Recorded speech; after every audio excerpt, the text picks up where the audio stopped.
ခရစ်စမတ်ကာလရဲ့ဝီလီဝင်တဲ့အချိန်မှာတပြက်စီးလဲနေတဲ့လူတယောက်ထံစိုးကသမီးဖြစ်သူအတွက်ပိုးလိုက်တယ်ဆိုတဲ့ပစ္စည်းကိုထုတ်ကြည့်တဲ့အခါဓာတ်ပုံတစ်ပုံကိုမြင်ရပါတယ်။ဒါကြောင့်အတန်လွင့်ဌာနကဘိုရာဆိုတဲ့မိန်းကလေးထံဓာတ်ပုံပေါ်ကဂျိုးဆက်အမည်ကြောင့်နေနိုင်ငံသားနဲ့တွဲနေရလားပြီးတော့အပြာကားတွေကြည့်နေတုံးလားလို့ပြောချင်ရတွေပြောပြီးဖုန်းချက message ကနေပုံပို့လိုက်ပါတယ်။ထိုဇက်လန်းခွေနာမည်ကြောင့်သူမမေးဖြောက်ဖို့ကြိုးစားခဲ့တဲ့အတိတ်ကိုမျှော်လင့်ချက်တစ်ခုနဲ့ပြန်ရောက်သွားပါတယ်။1999တုန်းကနှလုံးခွဲစိတ်ဖို့အတွက်အမေရိကကိုမတော်တော့ဘူးဆိုတဲ့တငယ်ချင်းယွန်းတူထံရောက်သွားတဲ့အခါသူမနှလုံးသားအကိုးခံလိုက်ရပြီမို့ခွဲစိတ်လဲအဖို့ပဲလို့ဖြစ်ချောင်းကိုစင်ပြောပြပါတယ်။ဆိုင်ဆောင်နေတဲ့ဆိုင်ထဲဝင်လာတဲ့လူတယောက်ကိုအမေမရှိကြောင်ပြောလိုက်လို့ပြန်ထွက်ဖို့ပြင်နေတဲ့အတွက်သူမလည်းအတိုင်းယူတတ်တယ်ဆိုပြီးပြရခက်စွာချော်လဲနေပါတယ်။သွေးထွက်နေတဲ့လက်ကိုလာကန်ကြည့်တဲ့ထိုလူငယ်ရဲ့နာမည်ကိုဘဲဟွန်းကျင်လို့မြင်လိုက်ရပြီးနောက်အသက်ရှူရက်သွားအောင်ရင်ခုန်သွားတယ်ဆိုတဲ့ယွန်းတူဟာနေအရင်ကလည်းအဲ့လိုမကြာခဏဖြစ်ဘူးကြောင်းနဲ့လက်တလောနဲ့ဒီလူကနောက်ဆုံးအချစ်လို့ပြောဘူးကြောင်းပြပါတယ်။ယွန်းတူကတော့သူမအိတ်လို့တော့မပြောတဲ့အထိကျွေနေရတဲ့လူဟာသူမတို့ကြောင်းဝစ်စုံနဲ့အတူတူပဲဆိုတာနဲ့အကြံတစ်ခုရလာပြီးယွန်းတူအတွက်အီးမေးလ်အကောင့်တစ်ခုဖွင့်က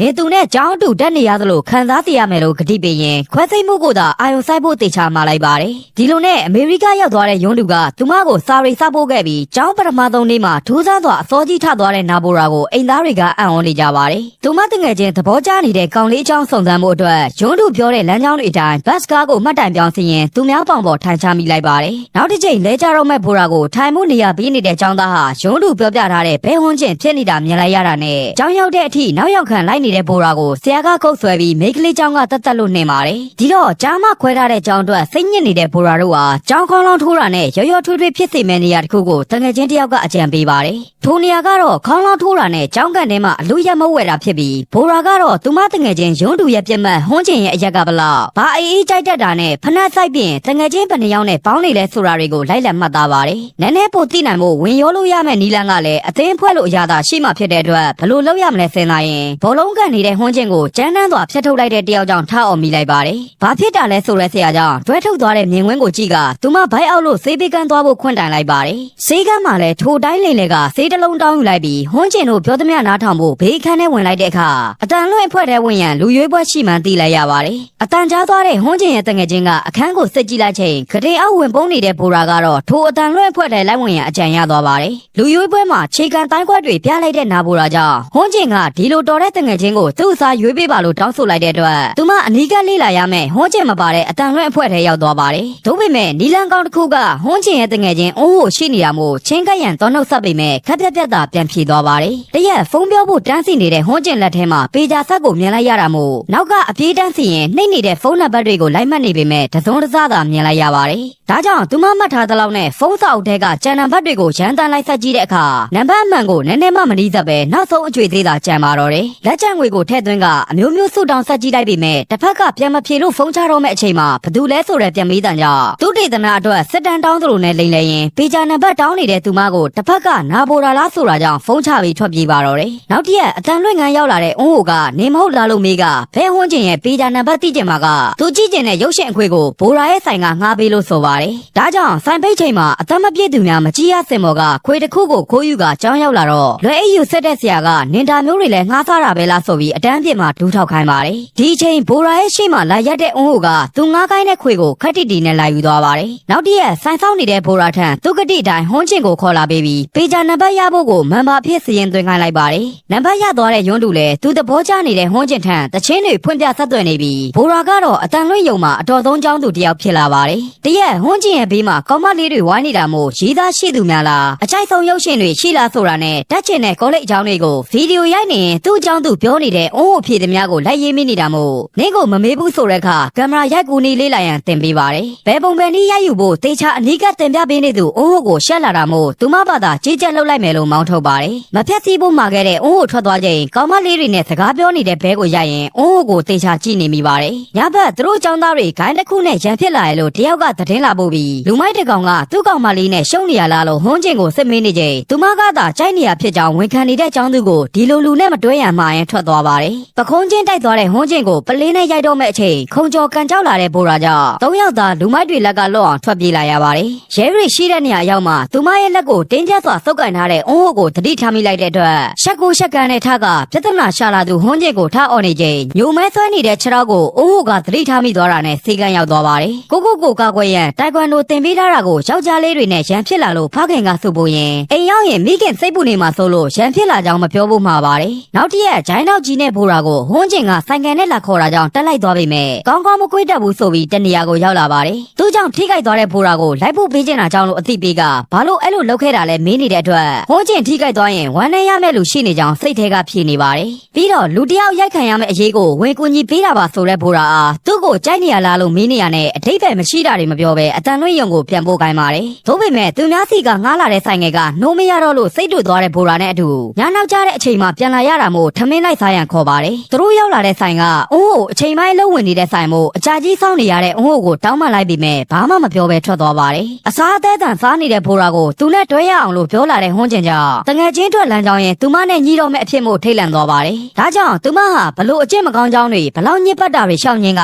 ရှက်ကိုရှက်ကန်းနဲ့ထပြေးသွားတဲ့ဘိုရာကိုအုံးကလိုက်ကြည့်နေပါတယ်အပြင်ရောက်လာပြီးမှဂျိုင်းနောက်မိတန်ခဲ့လို့ခြေထောက်ကိုအဝတ်စီးနေချိန်ဂျိုင်းနောက်လိုက်ပြန်ပေးသူအုံးကိုမြင်လိုက်ရပါတယ်ခြေထောက်ကိုပတ်တီးပြန်စီးပေးနေတဲ့အုံးကသူ့တငယ်ချင်းကိုကြိုက်နေတာမဟုတ်ဘူးလားမေးတဲ့အခါသူမကစိတ်ဝင်စားရုံသာဖြစ်ပြီးသဘောကျနေရတဲ့မတူကြောင်းရှင်းပြပါတယ်ဒူးတန်ရဆိုတာအချိန်မရွေးပြန်ဖြစ်တတ်တာကြောင့်နောက်တစ်ခါလက်တီးပဲ3ရံမှားသွားတဲ့အုံးရဲ့နောက်ကျောကိုလိုက်ကြည့်ရင်ဒီရက်ပိုင်းထူးခြားတဲ့ကိစ္စတွေဖြစ်သွားကြောင်းဂျွန်းဒူထန်စားဖို့ရင်ဖွင့်ဖို့စူးစမ်းလိုက်ပြီးမှကိုယ်တိုင်ဖြည့်ရှင်းရန်စဉ်းစားလိုက်ပါတယ်တရက်လေးလိုက်ခီးမှာနှလုံးအားကောင်းစေတဲ့ဘိုးသားပင်အချိုရည်ဆိုတာနဲ့တငယ်ချင်းဖြစ်သူရုံးတူအတွက်တတိယပြီးဝယ်ပေးဖို့ပြင်ပါတယ်ဒါပေမဲ့ငွေ3000ပေးချေဖို့မပြေလို့လက်ချင်းနေချိန်ဂျားကငွေဝင်ပေးချေသွားတဲ့ဟွန်းကျင်ကသူတို့တွဲပြီးရင်ဘိုရာရှောက်ပြောခဲ့သလိုလေးလက်ပြမှလားဆိုတဲ့စကားကြောင့်ထိုနေရာကဆွဲခေါ်ထုတ်သွားပါတယ်လူအများရှိမှရှောက်ပြောလိုက်တာယူနေလို့လားဆိုတဲ့ဘိုရာကိုသူ့ပါစင်နဲ့ပေချာနံပါတ်ပြောပြနေတဲ့အတွက်သူမစိတ်ဝင်စားဘူးလို့ပြန်ပြောနေတဲ့ဘိုရာကိုမတွဲဘူးလားလို့သိချအောင်ထပ်မိတဲ့အခါကက်ကက်လန်အောင်ရန်တွေ့ပြီးကျောင်းနေဘက်တွေလို့သာပြန်ဖြေနေတဲ့ဘိုရာတို့အချင်းတွေကိုအုံးဟိုကရက်ကြည့်နေပါတယ်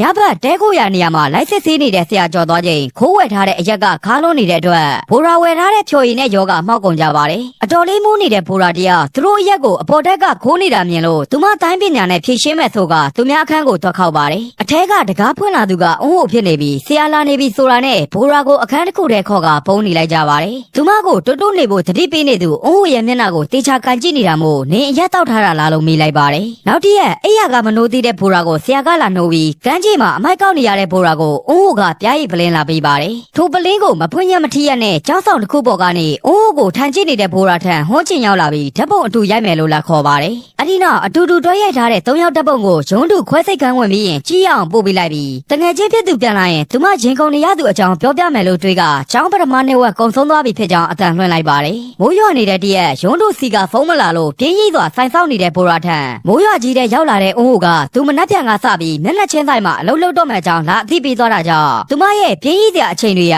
ာရေခဲမှုဆိုင်ကအုံးဟိုကြောင့်စိတ်လှုပ်ရှားစရာအတိဖြစ်လာပါတယ်မုတ်ဆိုင်ရင်ကြည့်လိုက်လူမင်းရင်မသိသလိုဟန်ဆောင်လိုက်နဲ့အုံးဟိုအလုပ်စင်းချိန်တွေ့ရအောင်တခါမှမဆော့ဘူးတဲ့မောင်ဖြစ်သူကိုရေခဲမှုစားရမယ်ဆိုကကြက်တောင်ရိုက်ပြပါတယ်အရန်တက်ကြွနေတဲ့ကလေးကိုပြူးပြပြဲပြလို့မရဖြစ်နေချိန်အပေါ်ကမိခင်ဖြစ်သူကလည်းတခါမှကစားဘူးတာမဟုတ်လို့အထဲဝင်ရန်ခေါ်နေပြန်ပါတယ်ဒါကိုသဘောပေါက်တဲ့ဖခင်ဖြစ်သူကသူ့ဇနီးကိုအတင်းခေါ်သွားပြီးနောက်ရေခဲမှုအတူထိုင်စားနေတဲ့နှစ်ဦးကြားကမောင်ဖြစ်သူကိုစားပြီးရင်လစ်တော့လို့မောင်းထုတ်လိုက်တာကြောင့်ပေးဆောင်ဆောင်နဲ့ပြန်သွားပါတယ်မောင်နှမရှိတာအာယုံနောက်ရတဲ့ဆိုတဲ့ဘိုရာကိုသူ့မှာလည်းအသက်9နှစ်အရွယ်ညီလေးရှိပြီးအရန်တွေးကျင်နေပြီဆိုတဲ့စကားကြောင့်အံ့ဩသွားချိန်မမွတ်တီကြိုက်လားဆိုကခေါ်သွားပါတယ်ရောက်လာတဲ့ခြံဟောင်းဟာသူငယ်စဉ်ကနယူးဇီလန်ကိုမသွားခင်နေခဲ့တဲ့အိမ်ဖြစ်ပြီးမိဘတွေကွာချင်းပြီးနောက်ပိုင်းမှာကိုရီးယားကိုပြန်လာတာလို့ရှင်းပြပါတယ်မမုံပင်ကိုသဘောကျနေတဲ့ဘိုရာအားသူ့အဖေနဲ့အတူစိုက်ထားကြောင်းရှင်းပြရင်အသီးတွေခူးစားနေတဲ့ဘိုရာကိုဗီဒီယိုရိုက်ယူနေပါတယ်ဘိုရာကတော့အုံးဟိုဟာတော်ရာတွေများသလိုဘဝကြီးမှချက်လဲခိုင်မာသွားချိထားသူမို့ကံကောင်းတယ်ဆိုတဲ့အခါဘိုရာစီမှာလည်းထူးခြားတဲ့အချက်ကအတန်ကောင်းတာလို့အားပေးပါတယ်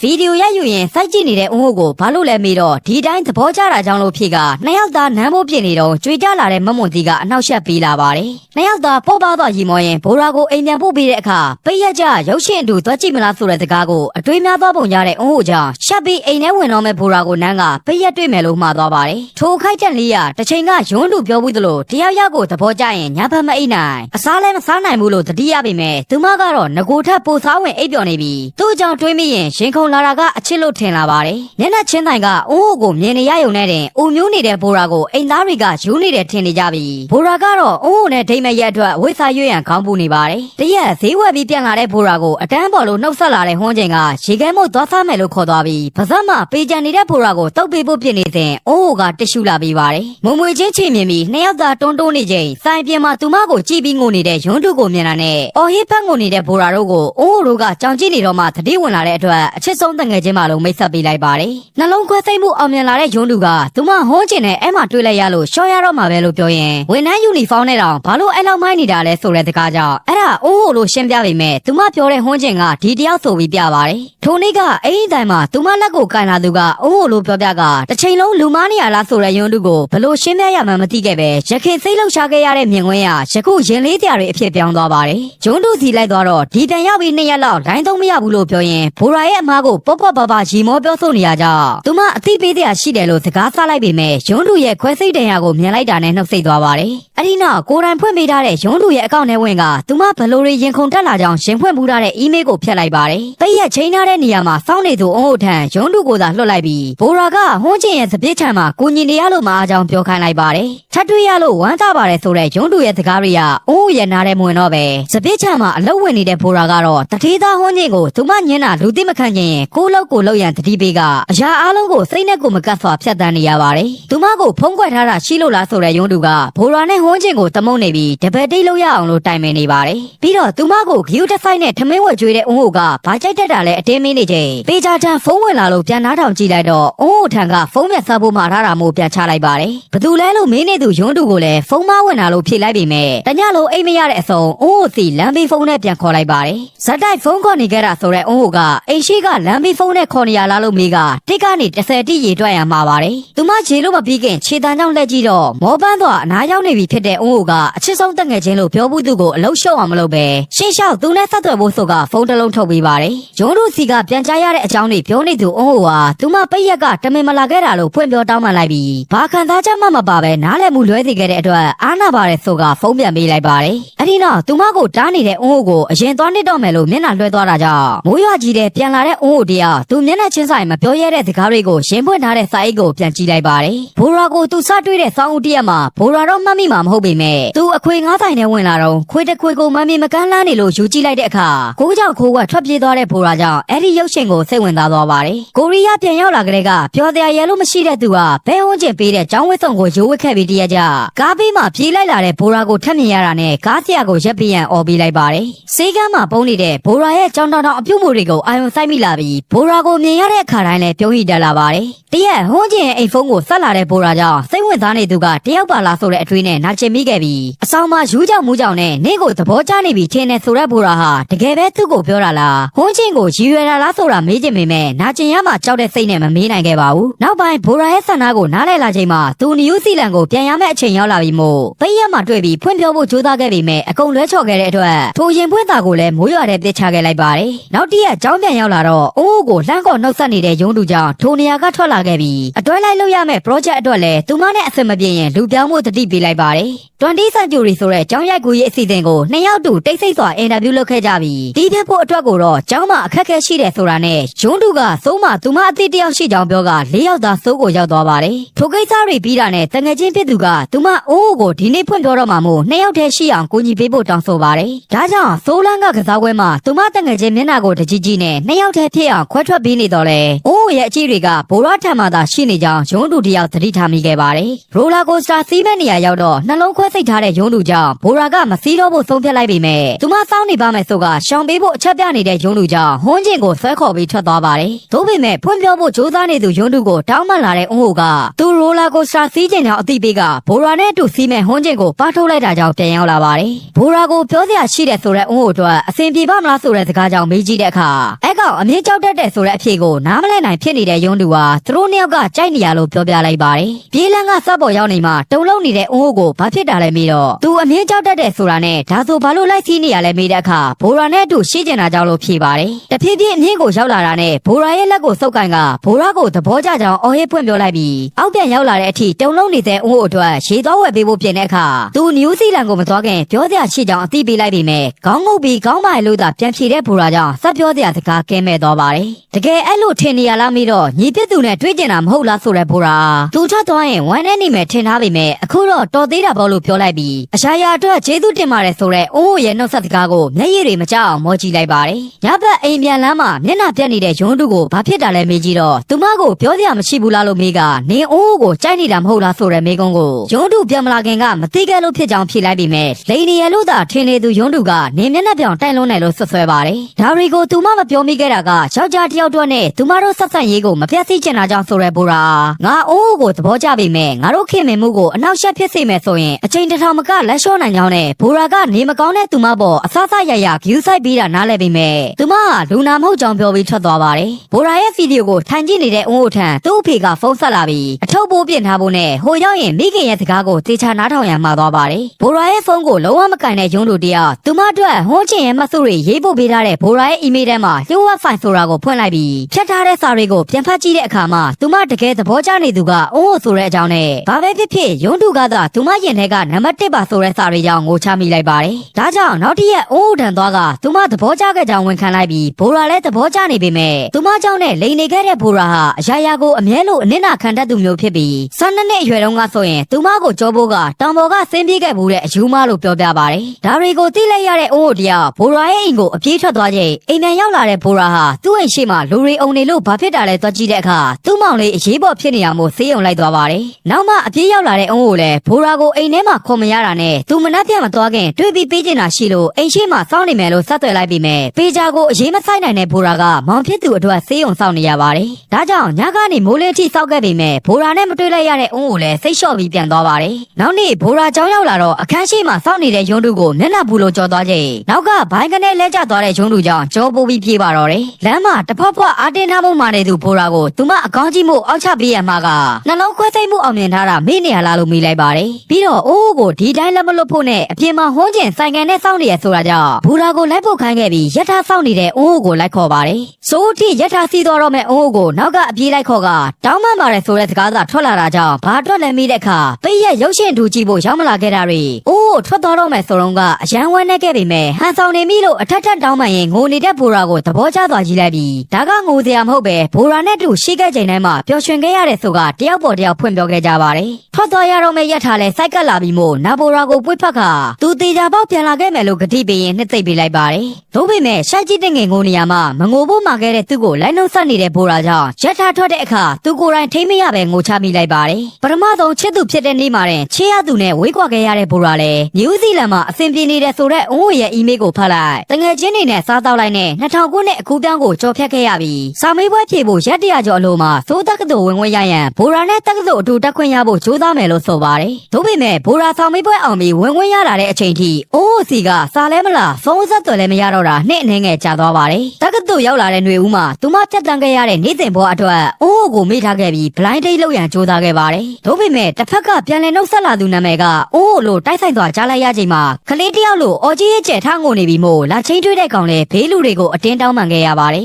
ထိုနေရာကအပြန်အိုးရဲ့ဖုန်းနံပါတ်ကိုဆက်သွယ်လိုက်ပြီးငါနင်းကိုတေးပြီးအမှတ်နဲ့တကယ်မေးပြလိုက်တော့မှာမို့ငါကိုလွမ်းနဲ့ဆိုပြီးထက်ရောက်လာရင်လည်းမတွဲတော့ကြောင်းနာကျင်သွားဖုန်းဆက်အသိပေးရင်ထွက်သွားပါတယ်ယခု2019ခုနှစ်ဘိုရာဗီဒီယို9ရေးဆိုင်နဲ့ဝင်လာတဲ့ဘိုရာတယောက်မိဘတွေကိုခေါ်မရလို့မောပန်းစွာထိုင်လိုက်စဉ်ပရင်တာပေါ်ကအထုပ်တစ်ထုပ်ကြောင့်သူမဖေဖုန်းဆက်ပြောမှုတဲ့ပါဆယ်မှန်းသိသွားပါတယ်ဓာတ်ပုံနောက်ကနုပညာရှင်ဂျိုးဆက်ဆိုသူရဲ့ပြကန်းကိုလိုက်သွားတဲ့အခါရှေးအောင် TV တစ်လုံးပေါ်ကသူမတို့ဆိုင်ပုံကိုတွေ့ရပြီးနောက်တစ်ခါရောက်မှအိုးနဲ့အတူထိုင်ခဲ့မှုတဲ့ခုံတန်းလေးနဲ့မမုံမင်ပုံရိပ်တွေကိုသဘောကျသွားကြည့်နေရင်က2000ခုနှစ်မှာတည်ဆုံးခဲ့တဲ့အိုးကိုတတိယချင်းဆိုတဲ့နေ့သက်တွေကိုအံ့ဩစွာမြင်လိုက်ရပါတယ်ဒီအချိန်အနားရောက်လာတဲ့လူငယ်တယောက်ကသူအိမ်ပြောင်းမှုပစ္စည်းတွေထုတ်ပိုးနေချိန်သူ့ကိုဖွက်ထားတဲ့ပစ္စည်းတစ်ခုကိုအိုးတည်ဆုံးပြီး15နှစ်အကြာမှာတွေ့ခဲ့ရကြောင်းပြောပြပါတယ်အစကသဘောမပေါက်ပေမဲ့သူ့ကိုအတွက်အဓိပ္ပာယ်ရှိတဲ့အရာမို့ဖိတ်စာပို့ပေးခဲ့ခြင်းပေါ်စိတ်နှောက်ယှက်ဖြစ်ခဲ့ရင်တောင်းပန်ပါတယ်ဆိုတဲ့အခါဘိုရာကတော့ပြပွဲဖိတ်စာကြောင့်သူမချစ်သူဆုံးမတော်မှတီးလိုက်ရတာဖြစ်ပြီးမဟုတ်ရင်တစ်သက်လုံးနာကြီးစိတ်နဲ့ရှင်သန်သွားရတော့မှာလို့ဆိုပါ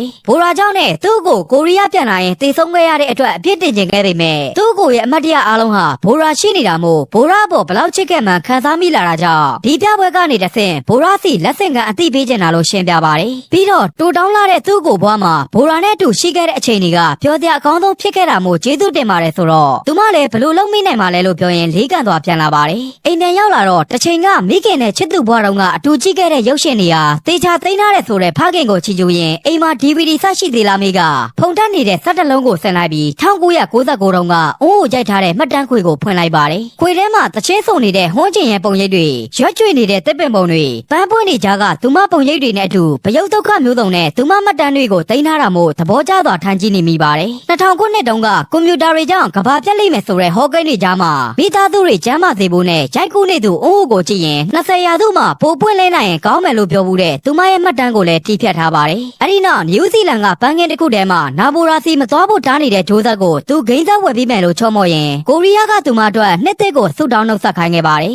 ပြီးတော့2000ခုနှစ်ရဲ့ပထမဆုံးနေ့ထွက်ချိန်ကိုဘိုရာကြည့်ခွင့်ရအောင်၄နိုင်ကတည်းကထားလာခဲ့ကြောင်းနဲ့နည်းနည်းလောက်ပဲထပ်ဆောက်နေရင်20ရာစုရဲ့ဘိုရာစီတေချာပေါက်လာခဲ့မယ်ဆိုတဲ့ဗီဒီယိုမှတ်တမ်းဟာနာဘိုရာရဲ့လက်ကျန်ဘွားတစ်လျှောက်လုံးအတွက်အမှတ်ရစရာဖြစ်စေခဲ့ပါတယ်